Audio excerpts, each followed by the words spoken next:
Sahabat baik, saudara-saudara semua yang selalu ada di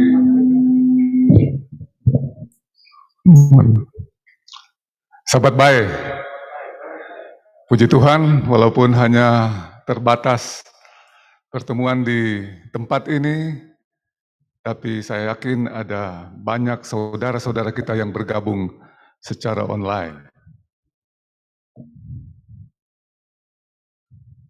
Host, tolong, saya ingin share screen, kecuali presentation yang dari sana sudah muncul, boleh. Saudara-saudara, pada hari Sabat ini, saya memberi judul sarang. Populer sekali ini sarang ini, karena orang Korea mempopulerkan kata ini. Bagaimana itu, Cia? Sarange, sarangeo, sarang, macam-macam. Ada sekian banyak yang ekspresinya adalah untuk menyatakan rasa cinta. Nah, bagaimana kira-kira sehingga kata sarang ini menjadi populer, dan kita akan lihat bagaimana kata sarang di dalam Alkitab dan bagaimana itu dapat digunakan sebagai aplikasi bagi rumah tangga Kristen. Saya ingin mendasarkan pembahasan hari Sabat ini dari ayat Kejadian 6 ayat 14. Kejadian 6 ayat 14. Bila saudara dapat membacanya,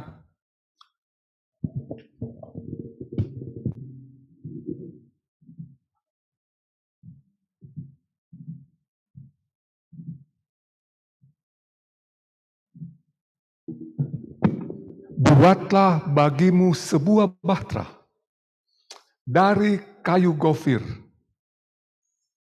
Bahtera itu harus kau buat berpetak-petak.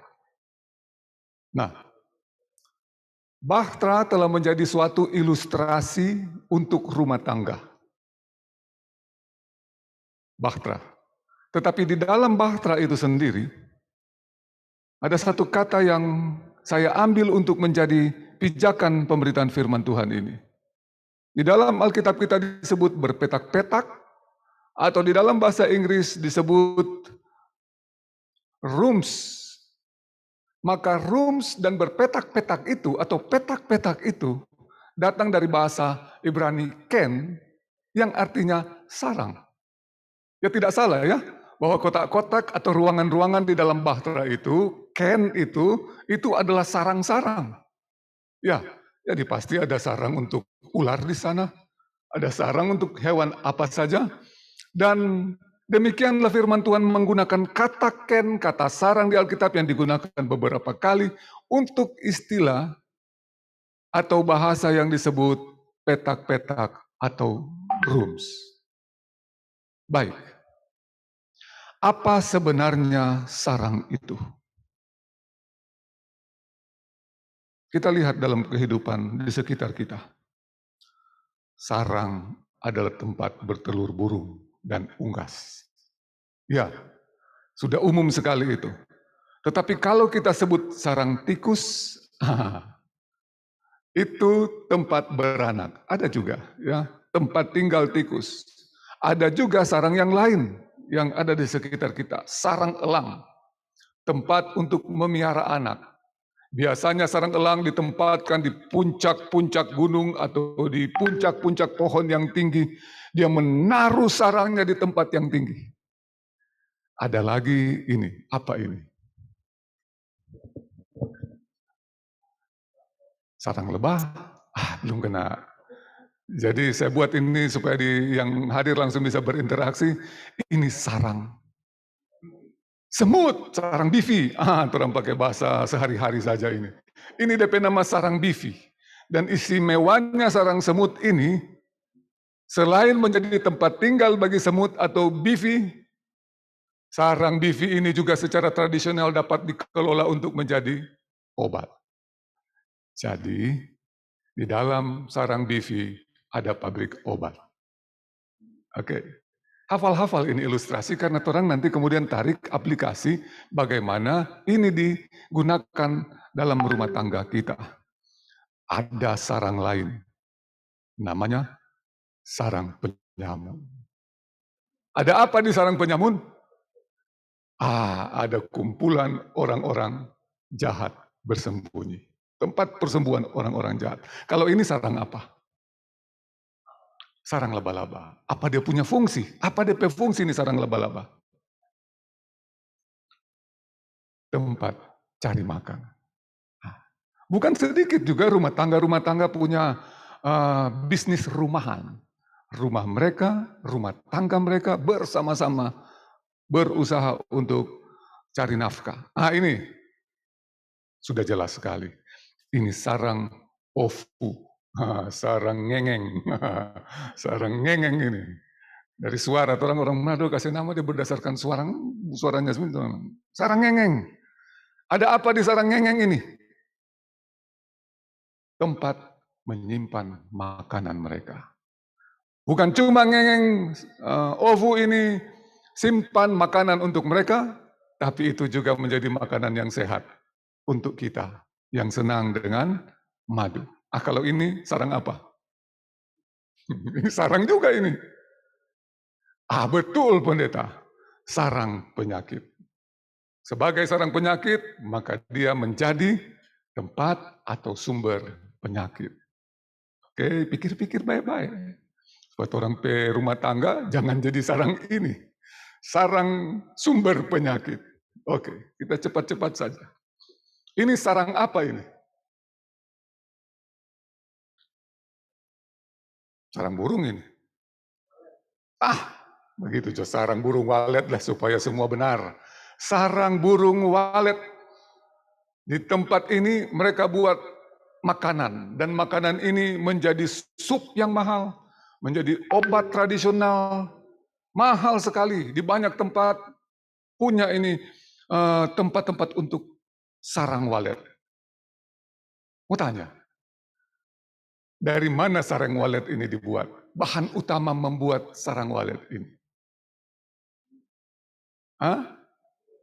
Air liur, gidi-gidi. Dari ewe, dari air liur jadi sarang walet. Apa DP arti di rumah tangga? Nanti sebentar. Nah. Bahwa rumah tangga itu memang digunakan sebagai ilustrasi sarang bagus karena di sarang seperti ini gagah sekali perumpamaannya. Memang cinta kasih itu perlu juga itu apa namanya? Apa DP bahan utama ini tadi?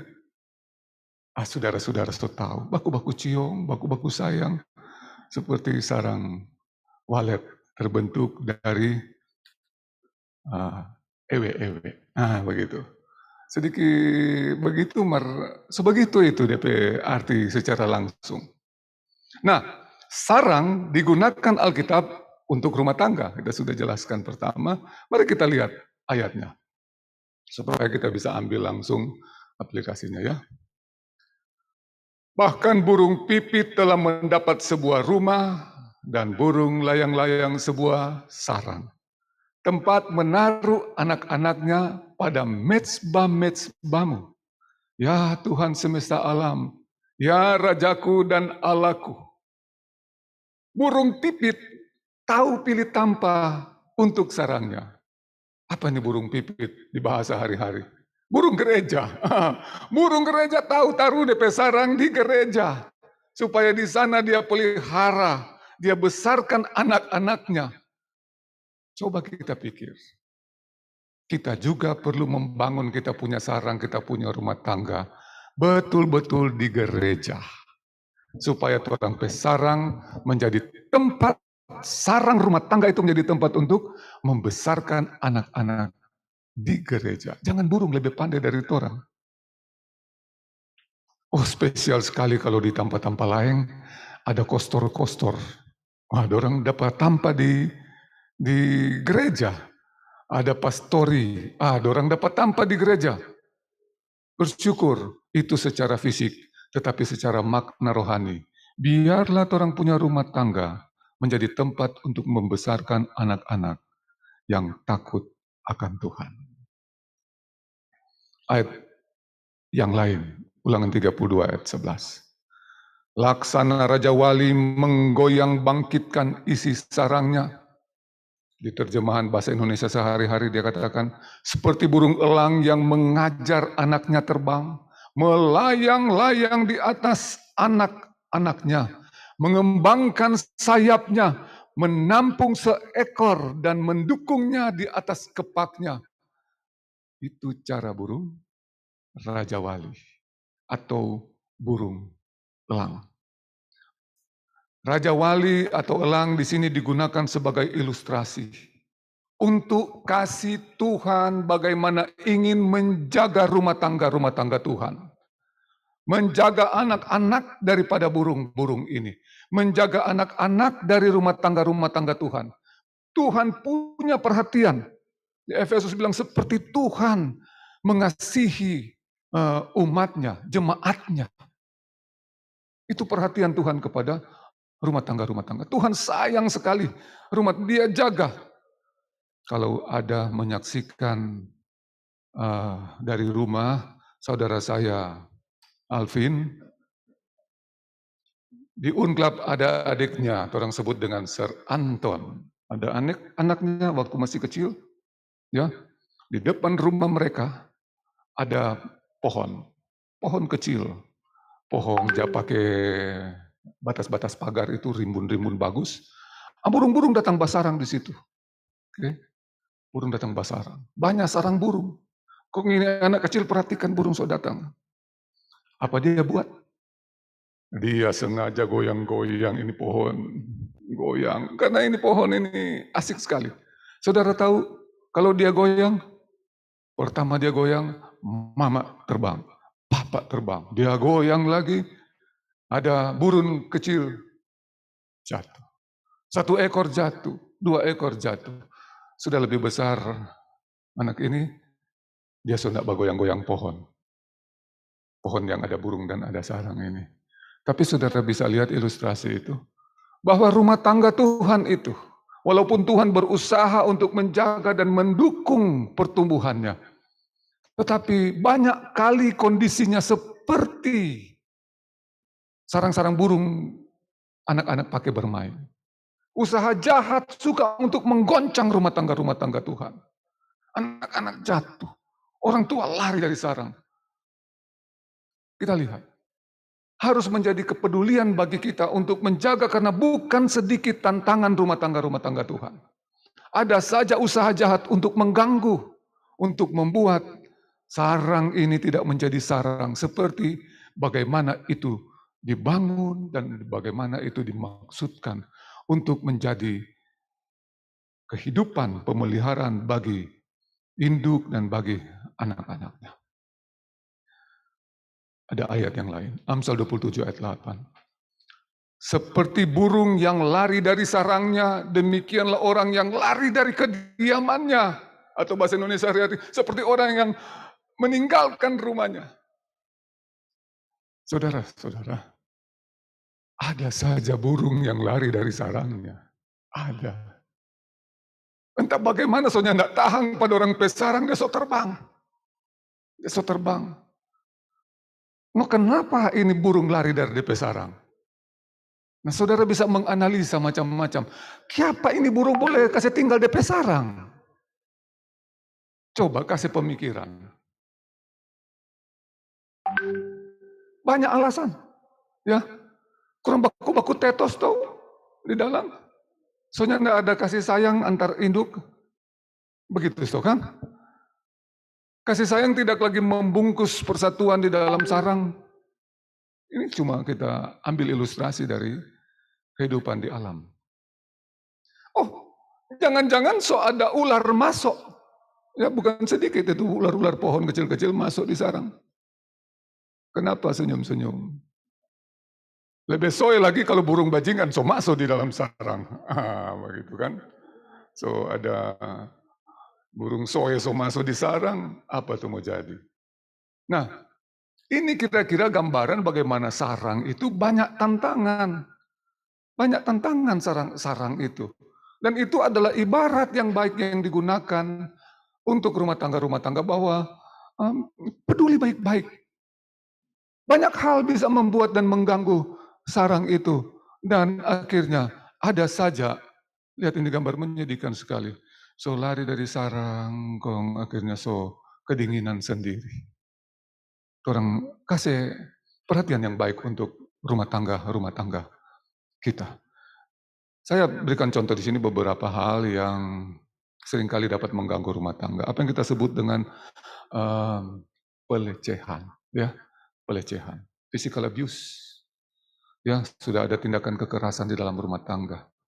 Dapat saja apa yang kita sebut dengan istilah emotional abuse.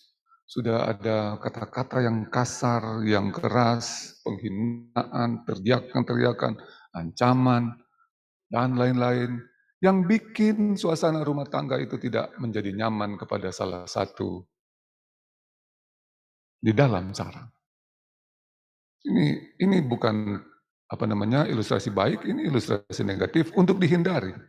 Kapan-kapan rumah tangga telah menjadi tempat untuk sexual abuse.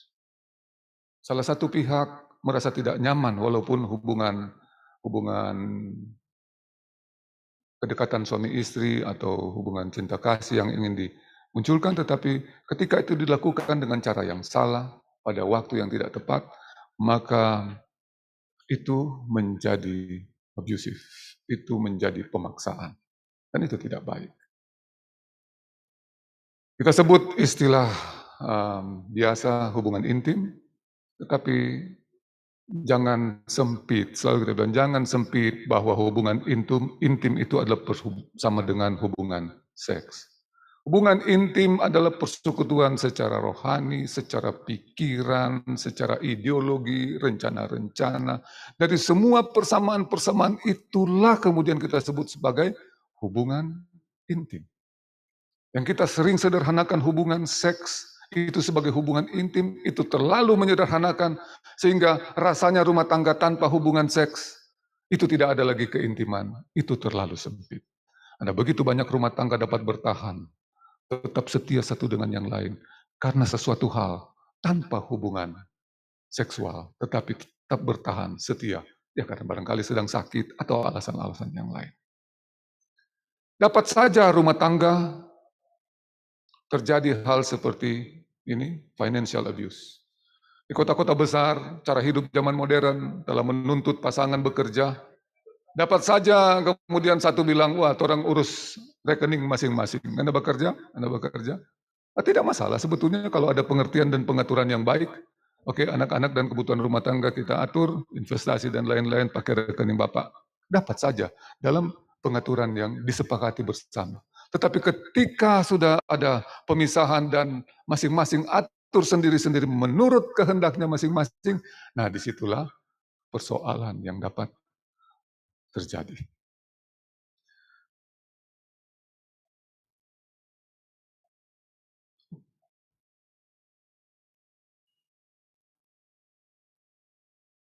Ada yang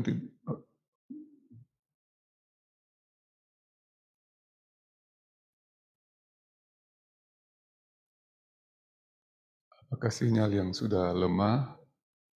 Oke, Ayub 29 ayat 18.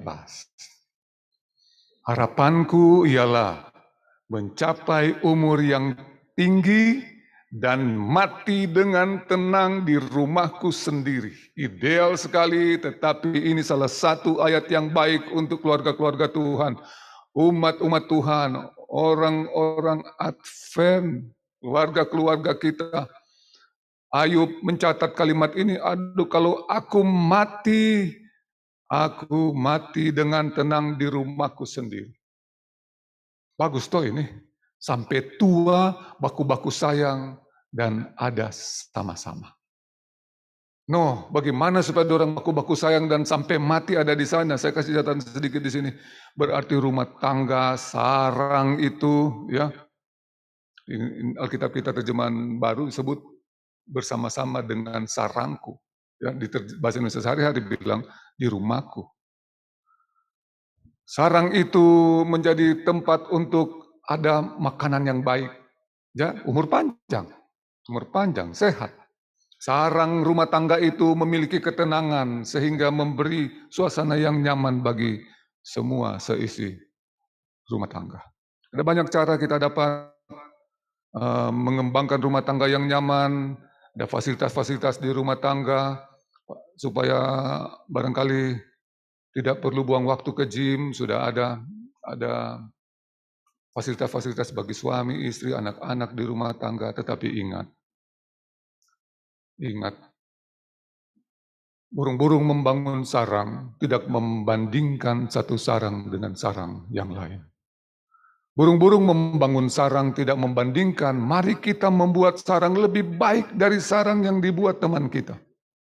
Mari kita membuat sarang lebih besar dari sarang tetangga kita. Tidak demikian cara berpikir makhluk-makhluk sederhana yang Tuhan ciptakan ini.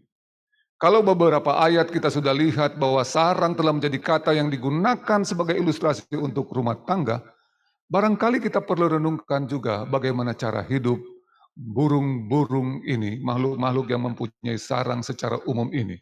Bagaimana mereka membangun sarang dan bagaimana dapat diaplikasikan kepada sarang rumah tangga kita.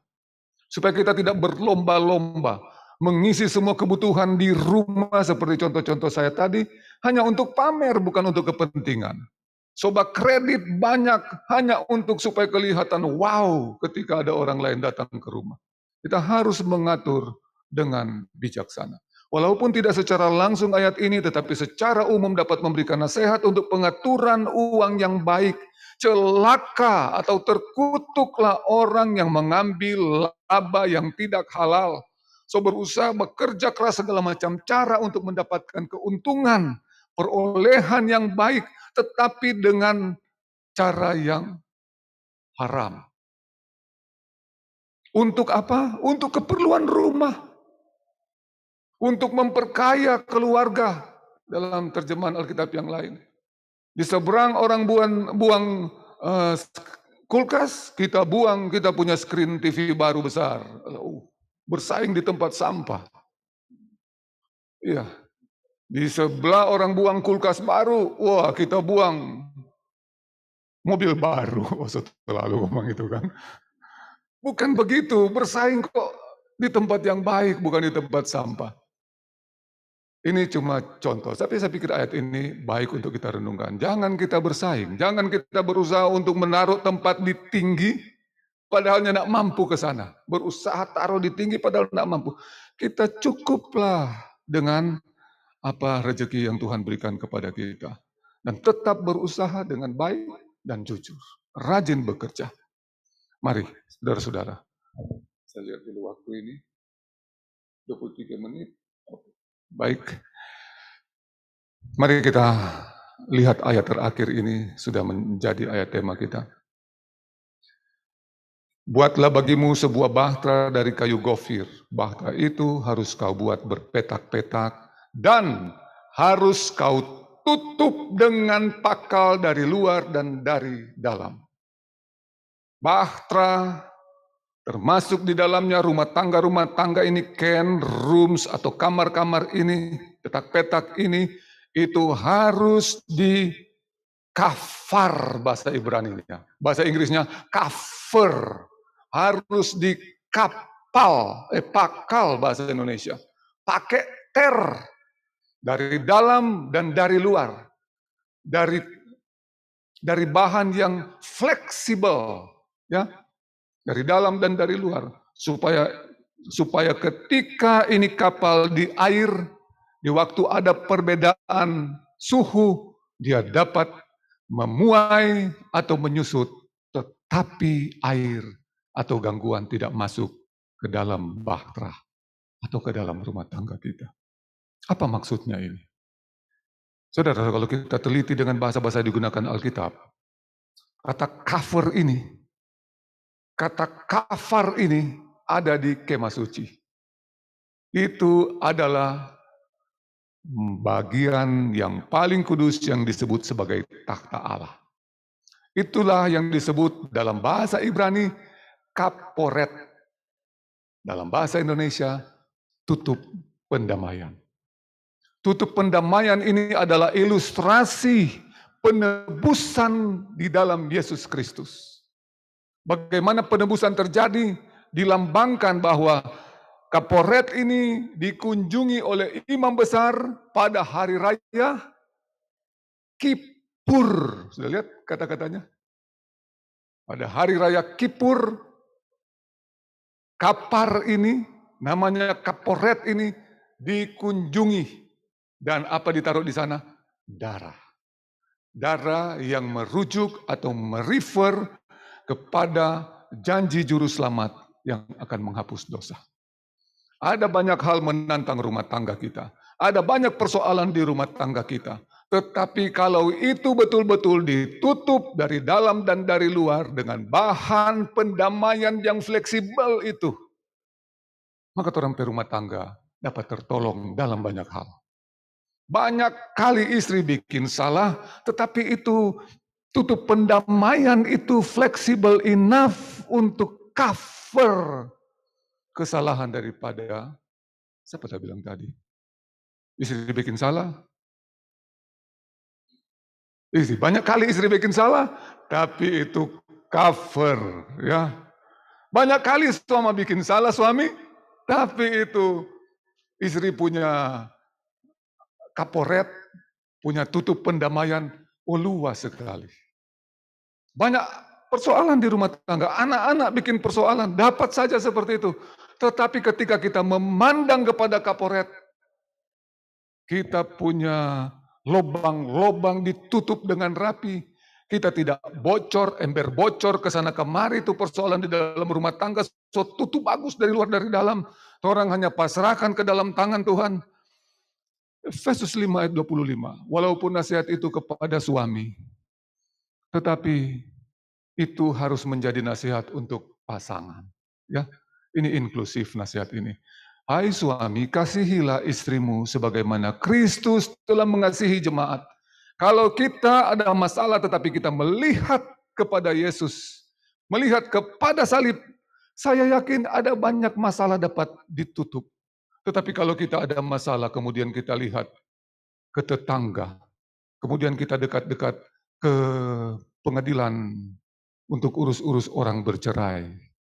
Cepat sekali orang berumah tangga mengarah kepada burung lepas dari sarang dan tidak menikmati apa yang kerinduan firman Tuhan Raja Daud bilang, tinggal di sarang, nyaman, mati di sarang, sampai tua, rukun sama-sama, satu sarang.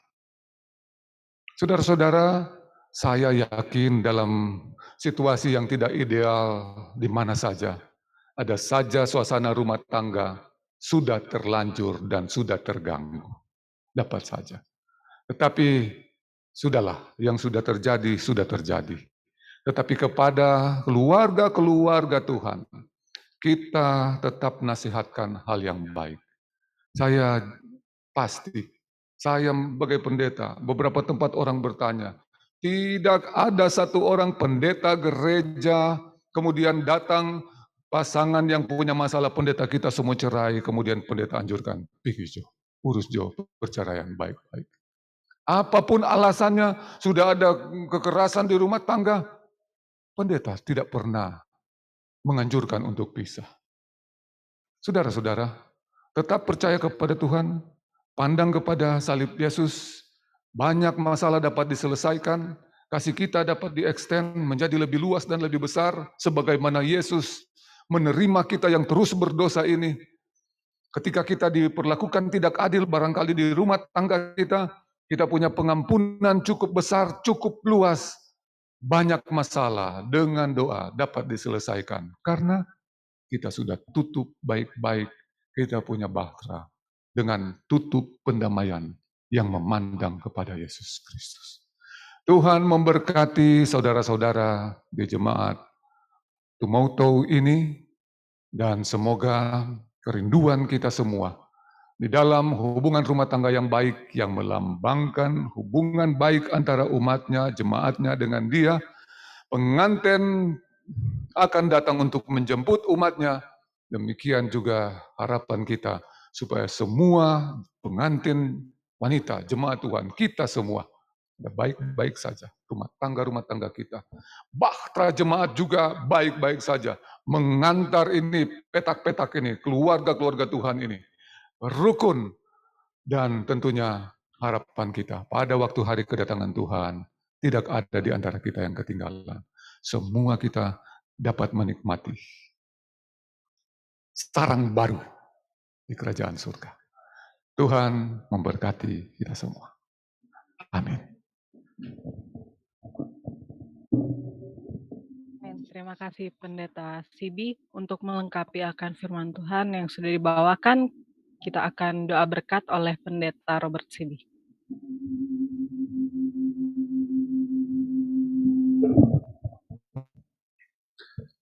Saudara-saudara yang ada di tempat ibadah ini dan yang ada di rumah, mari kita tunduk kepala dan berdoa. Bapa kami di dalam kerajaan surga, kami bersyukur untuk kasih, untuk kebaikan Tuhan. Kami bersyukur untuk Tuhan memberikan hari Sabat yang indah bagi kami. Kami bersyukur dapat mengetahui bahwa hari Sabat telah menjadi hari keluarga yang baik. Ketika kami beribadah dengan baik kepada Tuhan, hubungan rohani kami diperbaiki. Ketika kami memelihara rumah tangga kami bersama-sama dalam ibadah, maka rumah tangga kami juga akan terjaga dan terpelihara dengan firman Tuhan. Tuhan, ada banyak tantangan hidup di kota besar. Ada banyak tantangan yang dihadapi, dialami oleh keluarga-keluarga Tuhan, oleh anak-anak, orang tua suami atau istri, tetapi Tuhan, kami tahu kasih Tuhan yang mendamaikan kami dengan surga luas dan menerima kami selalu. Kiranya itu dapat kami lanjutkan di tempat kami masing-masing, di rumah tangga kami, di jemaat kami, sehingga suasana damai, penuh cinta kasih, saling mengasihi, memperhatikan satu dengan yang lain. Kami mendapat rumah tangga Tuhan yang sehat, yang kuat, yang setia, yang mempersiapkan diri untuk hari kedatangan Tuhan yang segera. Kiranya berkat Tuhan bersama-sama dengan jemaat Tumoto, baik pendeta-pendetanya, tua-tua jemaat, dan semua anggota jemaat diberkati Tuhan. Kiranya dengan kasih Tuhan, persoalan-persoalan rumah tangga dapat diperbaiki, dapat dihadapi dan diselesaikan dengan baik. Sumber-sumber pendapatan rumah tangga dengan berkat Tuhan, terbuka rezeki yang limpah untuk dapat digunakan oleh rumah tangga dan dapat digunakan untuk mendukung pekerjaan Tuhan. Yang sedang sakit kiranya Tuhan berikan kesembuhan, berikan pemulihan. Kami mau serahkan kehidupan kami seluruhnya ke dalam tangan Tuhan yang baik. Di atas semuanya kehendak Tuhanlah yang menjadi. Dan ketika kehendak Tuhan sedang jadi, yang nampaknya bukan seperti yang kami bayangkan, berikanlah kepada kami mata iman yang lebih terang untuk memandang. Kehidupan di sorga ini adalah sementara. Bukan itu yang menentukan, tetapi kesetiaan kami karena kasih Tuhan untuk tetap setia menyiapkan diri. Kasih Tuhan untuk janji berkat-Mu. Hari Sabat ini kami serahkan ke dalam tangan Tuhan. Jam-jam ibadah dan jam hari Sabat ini kiranya menjadi hari penuh berkat bagi kami semua. Mohon ampun kami akan segala dosa-dosa kami. Di dalam nama Tuhan Yesus. Doa ini. Amin. Pendeta, untuk saat ini kita akan mendengarkan pengumuman jemaat oleh Ketua